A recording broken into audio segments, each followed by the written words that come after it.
we have a couple of questions about the film itself, and so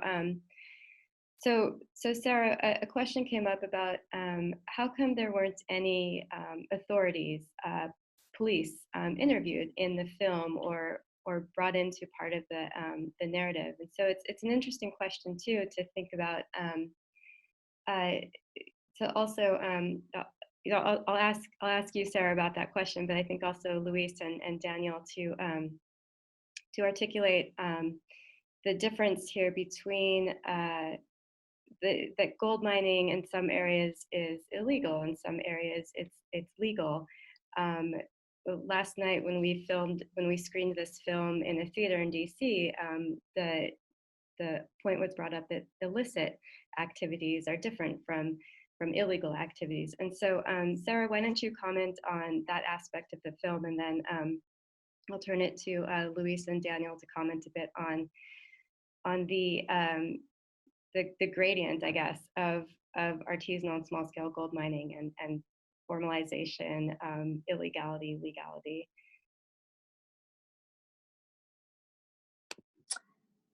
Well, first of all, thanks, Luis and Danielle. You guys are, great at your work.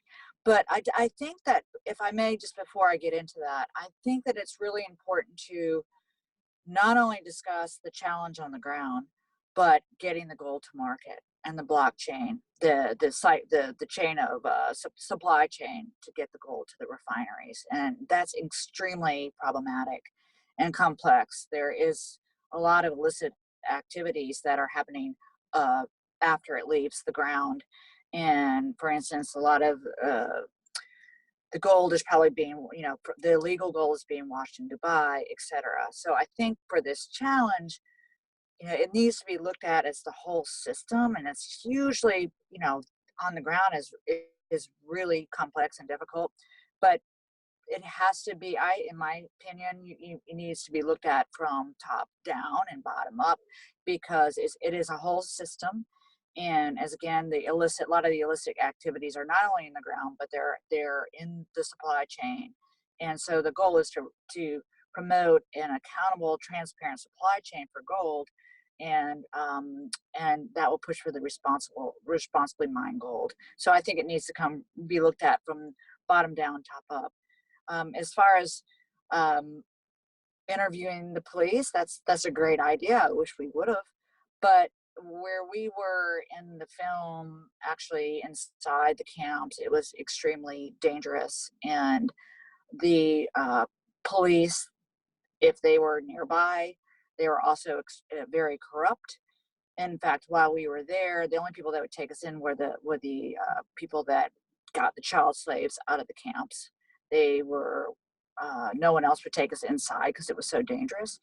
And while we were there was a busload of kids that had been taken from the Andes, and their parents thought those kids were going to become work in Lima, some nice place, but they ended up being taken into Manda de Dios.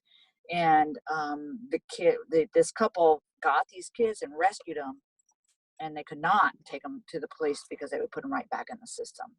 So it's incredibly corrupt, and it's extremely dangerous. So I even think interviewing the police would probably could be dangerous. Well, for what we were doing then, Luis probably knows more about the police and how they work now on the ground. So, but it's a great idea. So I can certainly talk about that, because we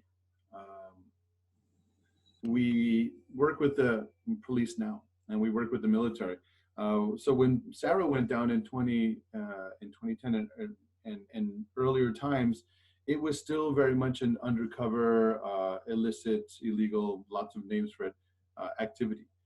That wasn't really taken care of by the authorities. So it was something that was left alone for a long time. As I mentioned, we were looking at it going back in history to 1985. So this is not something that just popped up the last couple of years, but it's been growing, and it wasn't really being looked at as an environmental problem or social problem until it became one. So it was very difficult when I started working there in 2007. It was a place where mining was thought to be normal, that people had mercury in little bottles in their house or in their back pocket. And most people didn't even think that mercury was toxic.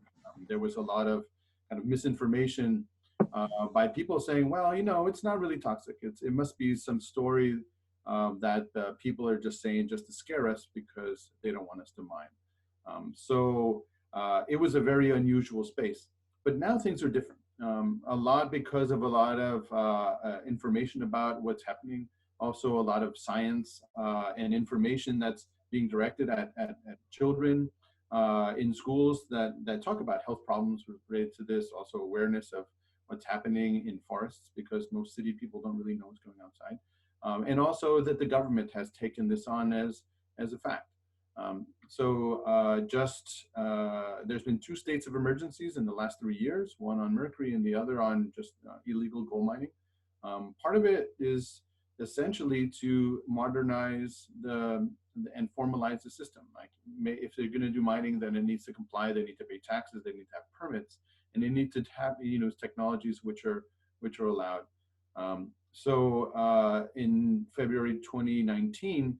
The government essentially started a major operation. They went into the protected areas and they took out all the miners.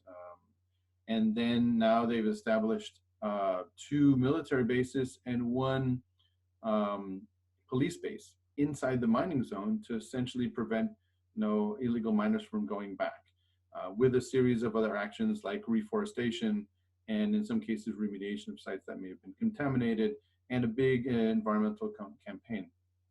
So things have changed. When we talk to the police, they're not only tolerant, they're aware of that they have a mandate to do this.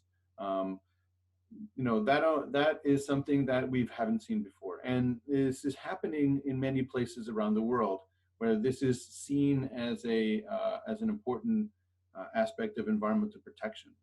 And we hope that this continues, of course, hand in hand with providing the tools for people to take advantage of the natural resources that they have, like gold. Mining is something that is important for the world, both as a jewelry object, but also because of its use in electronics. A lot of stories recently focused on the fact that your cell phones use gold and all your special devices use gold. So it's not just for rings and jewelry.